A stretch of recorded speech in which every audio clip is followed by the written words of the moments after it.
Yeah. Well, and then, you know, what Gong. all my friends are doing are Bell. Gong. realizing Bell. that Ding. states in this transfer. Ding. Ding dong. Ding dong. I have an intention. Kyle. Hello, close this out. I think we have everybody here. Okay, yeah, so let's wrap up the day. I will do my best to go quickly. It's good. I think I can do it. I don't actually know very much about agents. But I'm going to try anyways. You're not the only one. So yes, my name is Kyle. I'm the Complexity Sciences Center at Davis. And just a little bit about me, background with me.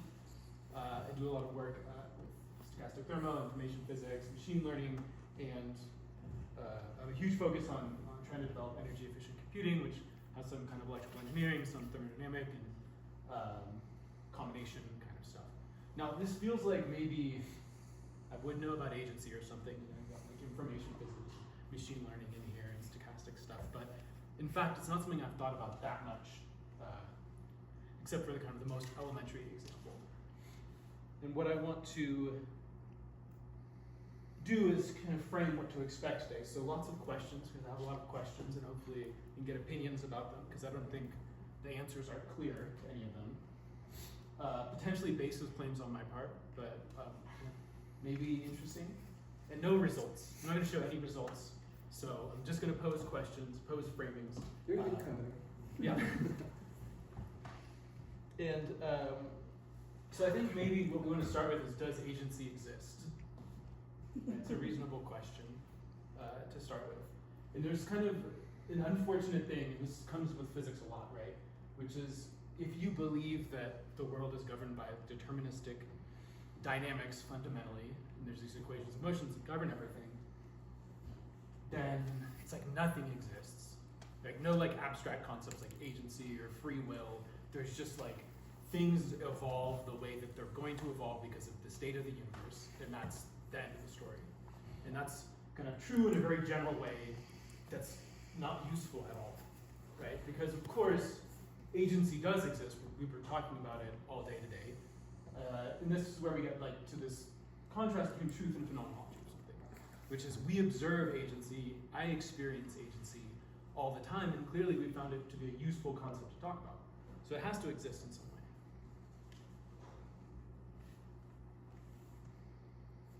So then, if we assume that it exists, then we should ask what it is. Okay. And this is something that I didn't even know like a week ago. So what did I do? I used Google. I said, hey, Google, what is agency? And I don't even have to click on links anymore, right?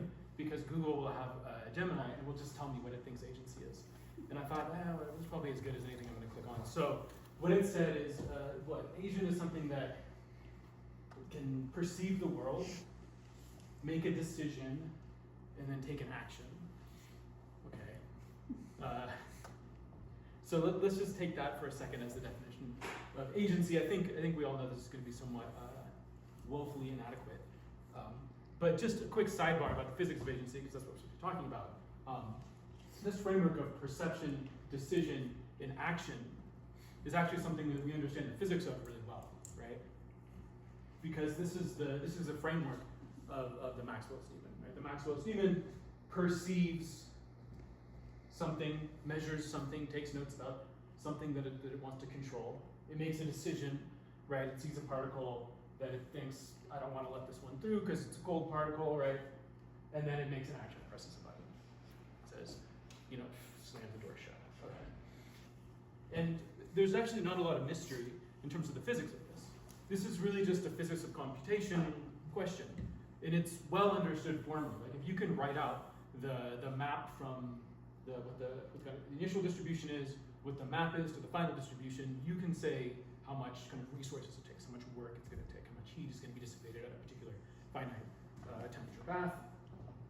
And it turns out, yeah, this perception, you can think about it as like coupling to the environment, and this has some kind of KT scale fundamental cost. The decision, again, kind of no matter how you slice it, has some kind of KT cost. The action you can kind of extract away, right? In terms of, that's not really part of the agency, right? The agent's pushing a button to slam a door shut. Doesn't matter if the door is made of stone or the door is made of, I don't don't know, carbon fiber, if it's really light or heavy, the decision to close the door is kind of the same amount of energy. And the energy that it takes just kind of depends on the scale of the problem. Okay, so there's physics of agency. We've solved that part. If it's just perception, action, and decision, but is it really just an input-output map like this? Because that's what I've just said. What's a perception? That's an input to some kind of system. What's a decision? That's a map. You take the input, you do something to it to turn it into something else, right? And then you have an action. So again, this is kind of true in the way that, like, if something that's true about everything, it becomes kind of not very interesting and not very useful. This doesn't capture, I would say, the essence of what any of us are talking about when we say agency. Because what is the idea of an agent? It's kind of this nebulous term, but it's something that has some kind of a goal, or maybe I've learned today that the word for this is intention, that it can act on. And while that is described by an input-output map, not any input-output map is this. And maybe a good way to think about this is what I would like to do is, and this is how I approach a lot of questions, is I like to think about examples and how my intuition works on those examples. Find something that kind of fits that. Maybe this is like the phenomenology approach that I was talking about. And then we can start slicing the examples in terms of what is an agent, what is not an agent. And once we've gotten that, then you can build a model that kind of aligns with that intuition, maybe use that to predict something else.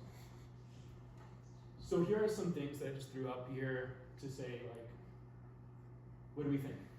Can we categorize these different things into things that are agents and things that aren't agents?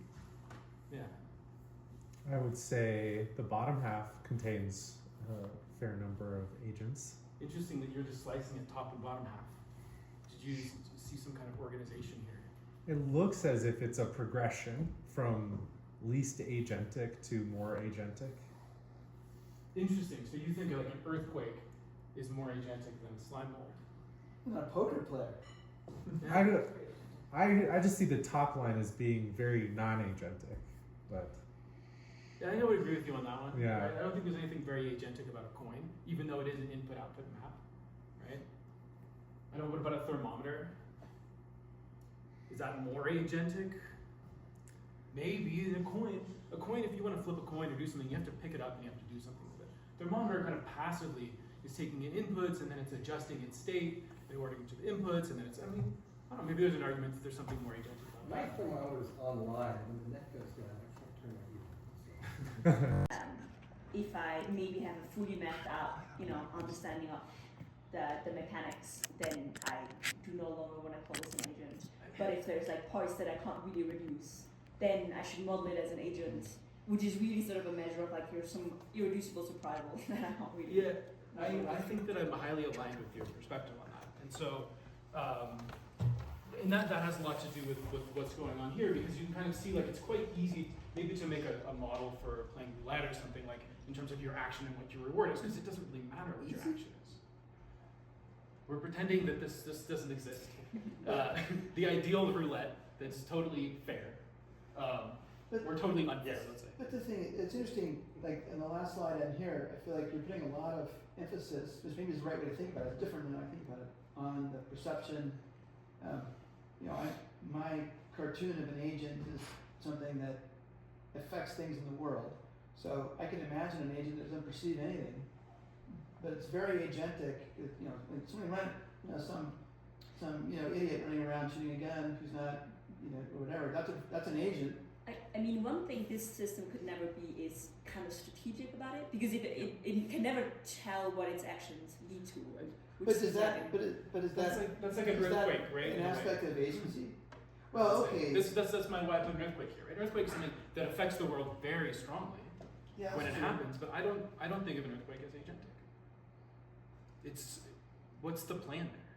Oh, there's plenty of stuff we can't model in earthquakes in terms of not being able to model it well. But I guess there the intuition is there's like really no learning, sort of no. yeah, as far as we know, it's just a passive or whatever. Lottery is the same thing. Like lottery has a really big effect on somebody's life. Is it have some kind of plan that it's acting on? Yeah. For That's true. me, I it wouldn't doesn't call pass it- the smell test. I wouldn't call it I wouldn't call it light, even though that does more damage than the guy running around with the gun. And then you have things like slime mold and foraging ant, where it's like we can make really good models of how they act. So I think I'm tempted to say maybe they're not that agentic, because there's maybe a simple way you can imagine it. An ant is either like following a pheromone trail or diffusing to find food. Like maybe that's it. Maybe that describes it really well. So You seem to have some kind of notion of consciousness or something like that with agency, which I don't understand why. so Can I say I'm tempted to split it up based on whether there's a part of the state space of that thing, which is highly correlated with what will happen as the future in the future. Oh, they're controlling the future Yeah. in some way. In some, There's maybe just one more thing I'm going to say about this question, which is like, I think there's always a danger that we read too much into this question, like, is X an agent? Because I think, I mean, this is the philosopher in me speaking, but I think we use words for specific purposes. Sometimes, sometimes we're like, is this thing, when we ask, is this thing an agent, like, why does it matter whether we say yes or no? And sometimes we have, like, we mean to imply different things, and sometimes it's meant to be legal implications, right? And sometimes there's meant to be some other implication. And then you want to answer very differently. So I think, that's, you should. to not go over, but maybe.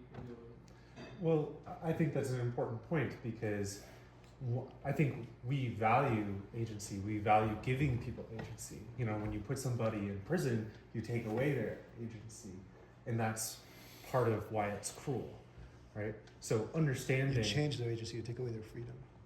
You change their agency. They still have agency to do some stuff, but they don't. You limit. Anyway, Restrict sorry. their tools of what they can do. So very significant. Okay, They anyway. still have agency. yeah, but it's decreased. Yeah.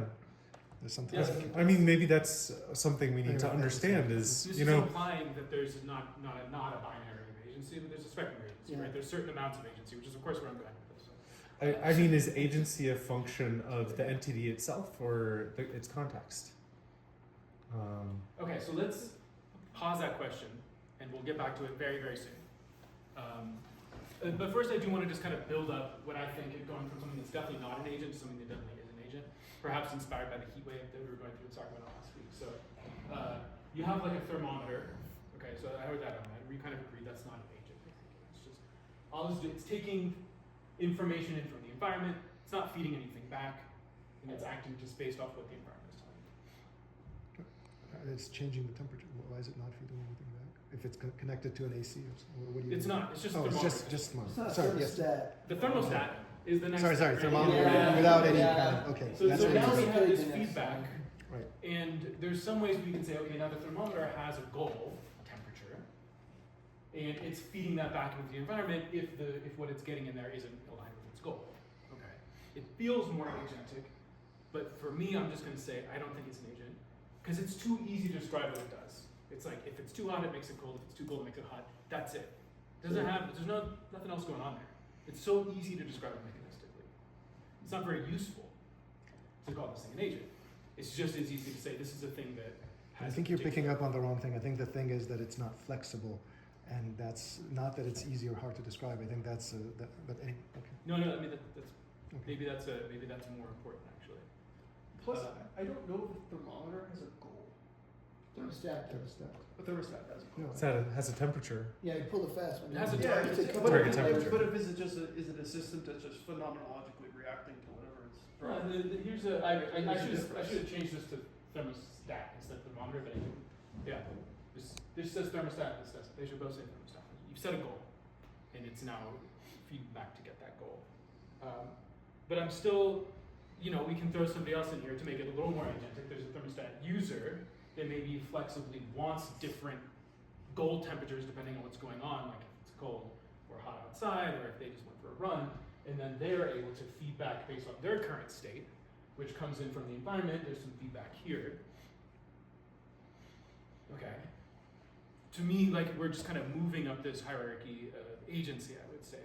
And part of this, which is I feel like we're still not fully here, and this is probably harkening back to what Paul was saying earlier, which is the user's model of the thermometer in order to accomplish this is like still really trivial, I would say. It's kind of just going directly from what its target temperature is to this.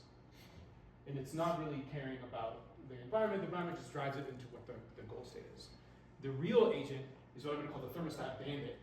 So we have this whole thing going on here, but in fact, there's the bandit that's actually controlling the thermostat. And the bandit's trying to annoy the user, right?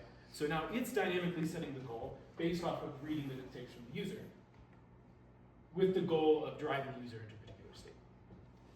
And now we have this kind of bandit that needs to build a model of what's going on for the user in order to decide its policy of like setting goal temperatures.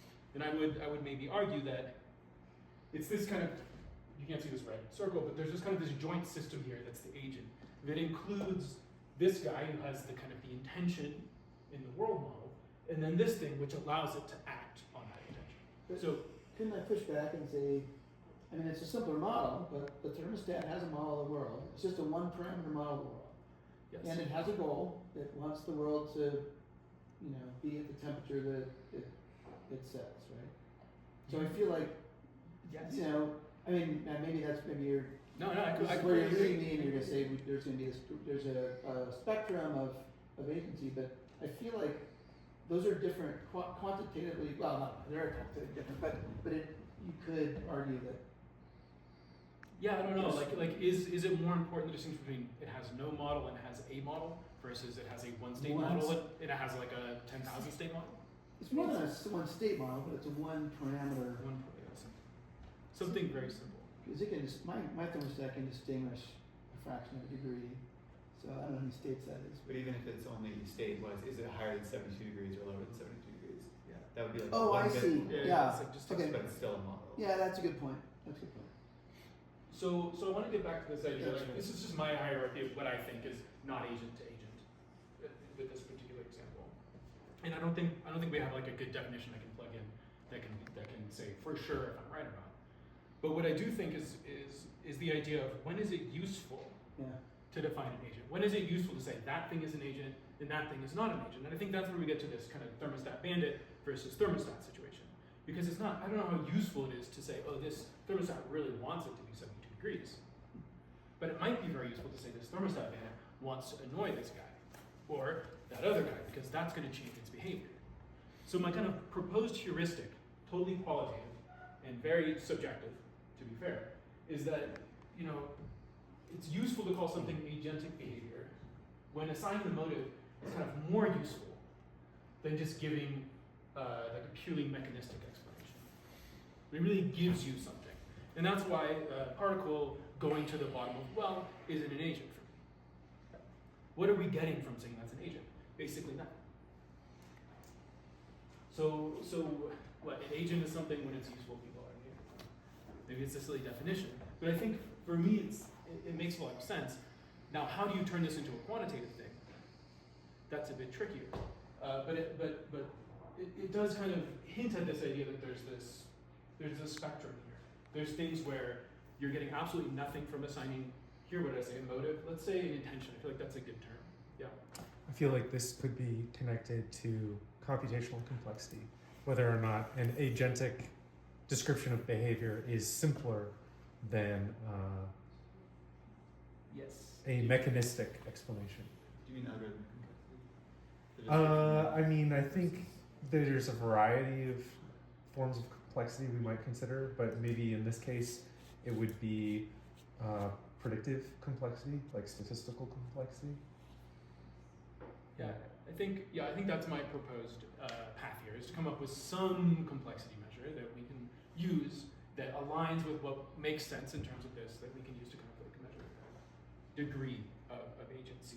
And just to kind of go back to this thing with our new, also totally made up subjective idea, which is does it help to assign this thing an intention to understand what it's doing? You see that it somewhat lines up with what we thought, right? Like a coin, thermometer, lottery, roulette player, earthquake. None of those things you get very much by assigning intention to. Whereas a poker player, it really could help you understand what's happening at the current moment. Or a dictator, for example. I'm less clear on things like the slime mold, the ant. Maybe the pre-trained LLM is in kind of an honest territory. But it helps at least cleave some of these things in terms of things that I think have low agency and things that I have And these kind of gray areas, I think, leads you to this idea of it's not about if it's an agent, it's about how useful is it to define this thing as an agent. Does it allow us to understand it better? And there's a spectrum here. There's things like a clock, which isn't very useful to describe as an agent. There are things like an ant, which is potentially useful, and then you have like Santa Claus, like the ultimate agent. Wow. There. Also, Yeah, it's Wow. so Why? many decisions. This is one of the most important. He's making lists, he's making the second list, he's cross-referencing it. It's like, He achieves it every once in a while. yeah. He's got to plan a trip all over, visit all the kids. Then he's affecting their lives with different presents, deciding the best present. He's got a crazy one. But there you go, but he's got to make that decision. There's feedback. I mean, if we have some metric where Santa Claus ends up not being an agent, I would say we missed the whole point. So yeah, people have kind of seen where I'm going here. Maybe we can come up with this kind of compact complexity version approach to agency, where we have these toy models with what we think are varying levels of agency, and then we rank them qualitatively based off of this kind of idea of if assigning motive is helpful or not. And then just test different metrics and see which ones align and which ones don't. And maybe those are useful agency metrics. How much time do I have? You've got probably like 10 minutes. Fantastic. Okay. Yeah. So The issue is the sun is rising into your yeah, we're gonna- screen, so that's probably the most limiting factor. Yeah. So The environment is conspiring against Yeah. you. Yeah. Just It in is. this The time. sun is not an we've agent. got a real timeline here. I think I can get through the rest of it very quickly. So it's not too. This is the mean basically. So we've got this idea of whether assigning a motive is useful or not, or intention is useful or not, and relative to assigning something mechanistic. And you can see that we have basically things that I feel like are quite easy for me to. Oh, that's fine. Oh, very smart. Oh. You're definitely an I was agent. gonna say, the sun may not be an agent, but I think you count. Yeah, Uri is an agent. You're all orange. That's going to be my newest model, Uri, at the end. The highest of agents. That's why you really invited me. Yeah. The flexibility part. There are things that I think are kind of generally associated with agents, like having memory, having an explicit cause, like a goal or a cost function, having a feedback mechanism. These things you can explain pretty, I think, straightforward mechanistically. These things are harder to explain mechanistically, I would say. Things like, is there high competition? If there's high complexity, systems that are very flexible can be difficult to write explicit models for, whether it's predictable or not, and also interactivity, like the level to which it affects the environment. You can have something that has a very low amount of feedback, something that has a very high amount of feedback, and that can be difficult if you have really high amount of feedback to do explicit models. So here are just some models that I'm thinking about in terms of that could serve to evaluate proposed standard candles based off of complexity. So because these things are input-output maps, instead of doing just normal HMMs, these are transducers. So that means is it's an HMM that has transistor matrices that are conditioned on an input symbol, essentially. So this I'm calling the coin ducer. It's just a coin.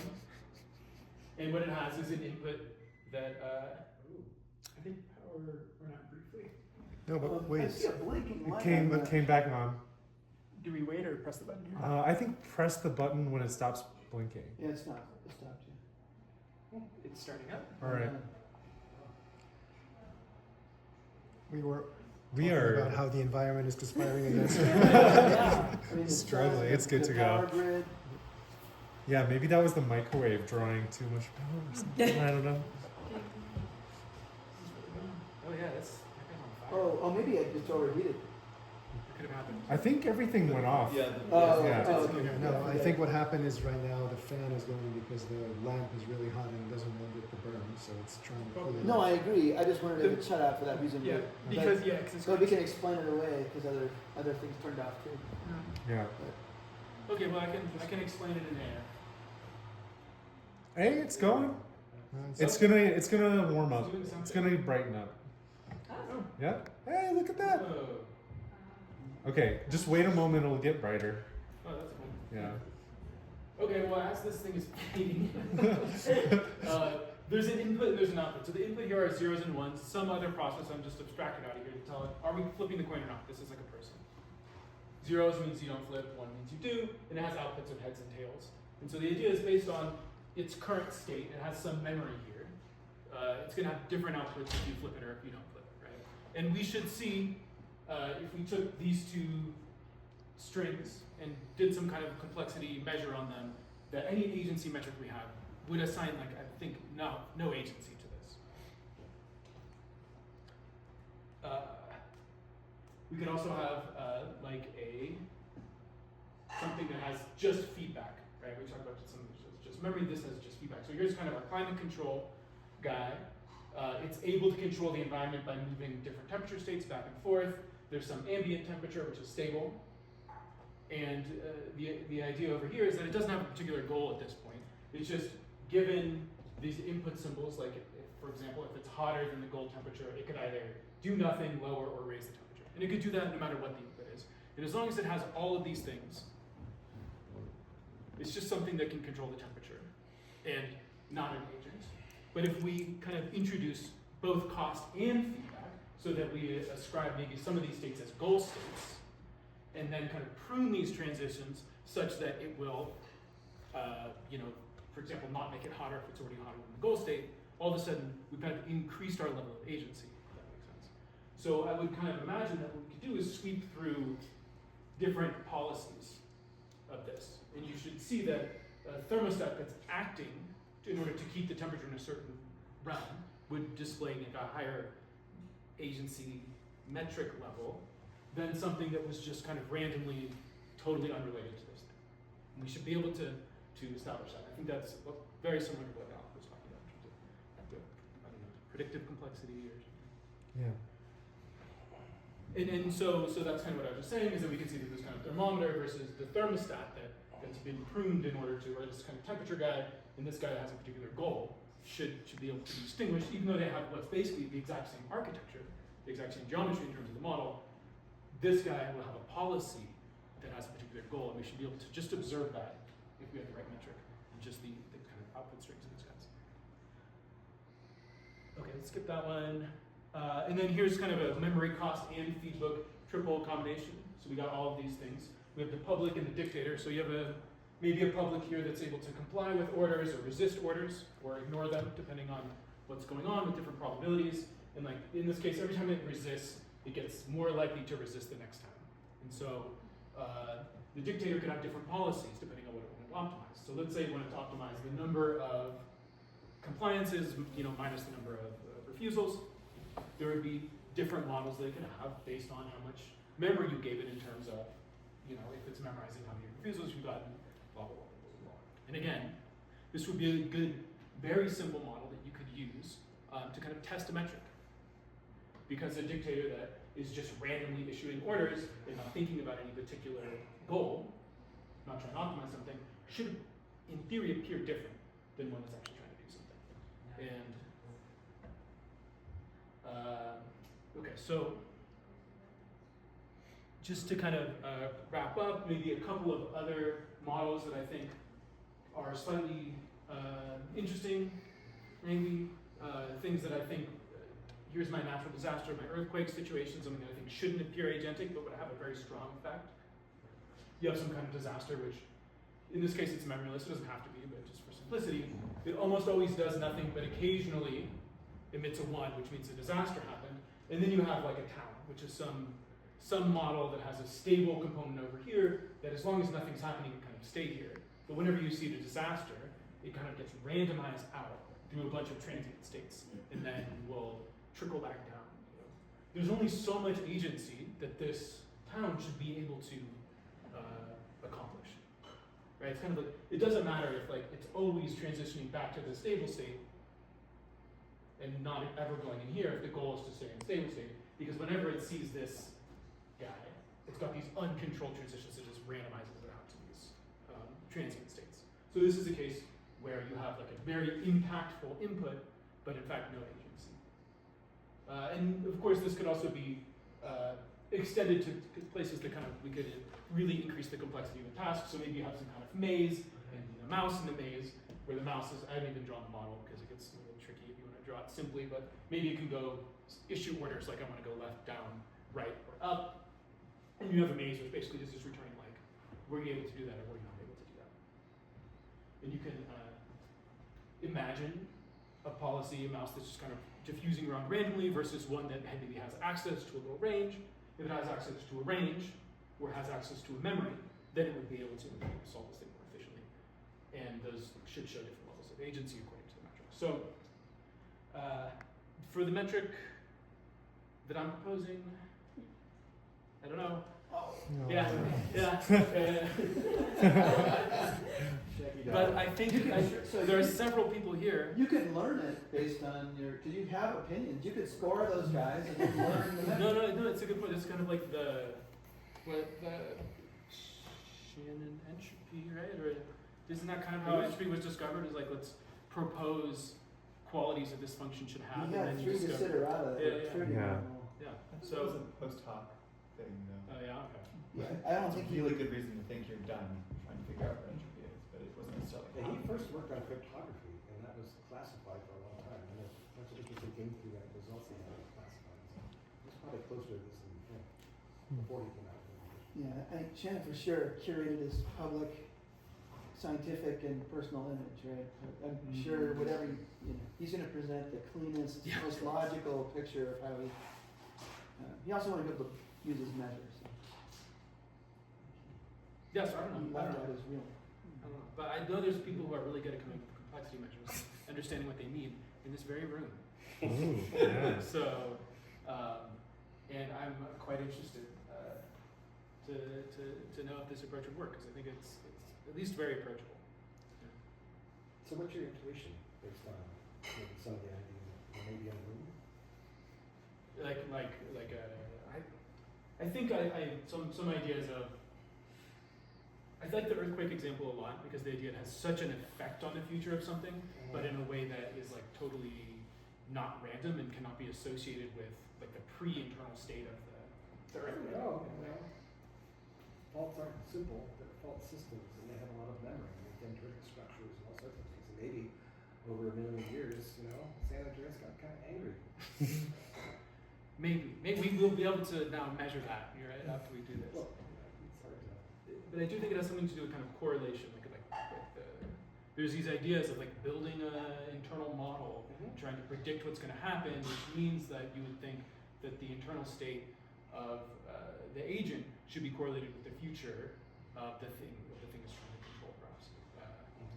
But in a way that traces out the fact that that's what I'm saying, like the earthquake situation, where it has big correlation, but it's not in an interesting way, because of the memorylessness of it. Yeah. So when you draw when you think about this with the metric system, you draw the who is deciding the agency? Because you sort of resonated earlier with the maybe this is sort of like observed relative to some extent. Yeah, I still haven't been able to square how this fits in with what is the qualitative understanding that I really latched onto, which is the idea of, is it helpful to assign them intention? Because I don't know exactly how that maps onto this problem of actually coming up with the complexity measure. But maybe there's an issue, maybe there's a question there of coarse gratings, so that you have some quite large complicated system, and what you do is you look at this measure under different coarse gratings, and you can see that it appears agentic on some and it doesn't appear agentic on others, something like that. Like at some point, once you start ignoring enough of the internal stuff, the agency measure goes up. Maybe. Yeah. So I wanted to, I was talking with Kyle about this earlier, and I'm curious too, is that I just want to say I'm not sure it's a good idea to have a measure of agency, because then somebody could be like, oh, I've done measurements on like your behavior, and you're more agentic than like this person, so that's like a ranking. And I was thinking about it from the standpoint of like IRB, and then what was the other one? I cook or whatever it's Yeah. called. I'm on the ACOOK. You are. Oh yeah. What is this? We inspect all the The ethics for animal. facilities. We look at the protocols. Is this ethical? Is it against the law? Yeah. I had to do that with the whale stuff. I cook every year. Whales. Oh yeah. Yeah. No whales at Berkeley. I just feel like there's some danger in having something that says that this is this agentic, and so it is afforded these rights. Well, what about IQ? I mean, what about, there already Yeah. are, if people choose to, they could, you know, take a dim view on someone who's got a low score on all kinds of existing measures. Yeah. Phrenology was like the original. Phrenology. It was like, let's develop a science of how smart people are using brain Yeah, measurements. but it was a bad model. Yeah, it was I feel terrible. like the problem with this stuff is when we ask the question, is this agentic? But secretly, we are sort of asking a different question. So, for example, should we? Sue this guy. So yeah, should this have moral consideration or not? Which is Yeah. like a different question. Yeah. Like, Right. and maybe we should ask, Right. should we give everything that is agentic moral consideration? Or something? But like that's a separate question. We have to But ask wait, separately. but there's a big jump. Most of us would agree that a shark is agentic. But if Kyle was to release a shark into the lake as we are, a freshwater shark, Where's this whatever that going? is, as we're all swimming in it, we would not blame the shark, right? So it's Yeah. not so much a matter of, so agency is perhaps a necessary but certainly not a sufficient condition for I responsibility. 100% agree with you. I'm just saying, I think it's these sorts of things, and it's not just blame or something like. It's also sometimes other things are often smuggled in, which is where my uncomfort comes from. Sometimes when we're like, "Is this thing?" I'm like, "So what are you actually asking? Like, what's the why? Or like, why are Yeah, you right. interested in answering this question?" And I think depending on the answer to that question, actually, maybe you have a different metric, or have a different like. It's to do with the agency of the question. Yeah, but you can't predict what people are gonna do, and there's like, if you hand them like a skill, you can't predict what question they're gonna try to answer. Right. We shouldn't give them books because they might Exactly. hit each other with a book. Yeah, but I Okay, mean, well, you can go for You Yeah. can't measure agency as like a human anyways, like nowhere close to It, because it does seem though, like to your point, there are some things that would be like a little dangerous to metrize, like how human is this thing? yeah, I mean, that let's feels like it's very obvious that that. someone's going to like take advantage of this in a bad way. Right. Yeah, but there are other ways to use it. I think it's good to be mindful of how we're using it, but in addition to using it to categorize things as subhuman or sub-agentic, you might use it to identify when there are patterns that are undermining our own agency. Like the way that people live their lives is changing because of AI, because of social media, and that could be reflected in statistical decreases in measures of agency. Yeah, And that right. could sound alarm bells, and we could be like, we want to maintain our we start agency. taxing companies based on how much they reduce people's agency. Yeah. No, I know. But so I think the answer is often easier when you're in a given context. And so I think it's sometimes hard to like abstract across all the contexts where we're like inclined to ask what is agency, and then we're like, is it the same answer for all of these? I think when we're in a context, we can be a bit more grounded and concrete about. Well, unfortunately, you're surrounded by physicists who like to find universal contexts, or at least assume that there's a certain amount of universality. But I take your point. Human beings plutonium. Yeah, what? Yeah. Gave human beings plutonium. Who gave? Gave human beings plutonium to just eat. Apropos, you don't know how people do. Like a plutonium sandwich? Or? I think they knew what they were going to do when they were working Yeah. on plutonium. Yeah. I think they had some plans. And they did. They did it. Yep. Yeah. That was very agentic. That was it. I would call it agentic. Is this your last slide? Yeah. This is my favorite slide of the day. Although you know what? I don't know. I don't know. Yeah. I don't know. What happens when you're ready to talk about something you don't know about? That has to be the last slide. Yeah. Thanks for taking it on. Thank you. That was Yeah, great. that was really interesting. Yeah, Sorry thanks- about the thanks everyone. technical issues. Yeah, thanks everyone this morning. Yeah. And we have now some freedom and also some options if you'd like the